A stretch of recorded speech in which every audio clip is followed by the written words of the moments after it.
जय हनुमान की जय. श्रीरामाचे दूत हनुमान केवळ रामसेवा करतात असे नाही, तर रामभक्ताच्याही हाकेला धावून जातात.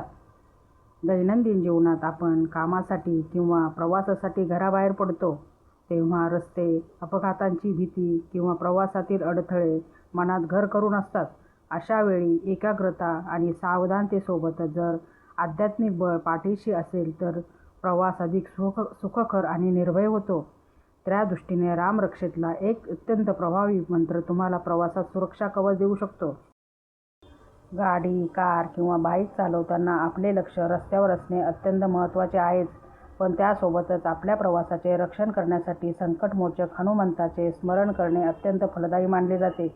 रामरक्षेत असा एक मंत्र आहे जो थेट हनुमंताला साद घालतो. श्रीरामदूत शरण्य प्रपद्ये. याचा अर्थ असा की मी प्रभू श्रीरामाचा दूत असलेल्या हनुमंताला शरण आलो आहे.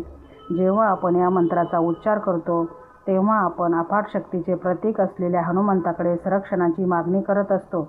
हा मंत्र 11 वेळाच का म्हणावा, तर हनुमंताला एकादश रुद्र शिवाचा 11वा अवतार मानले जाते.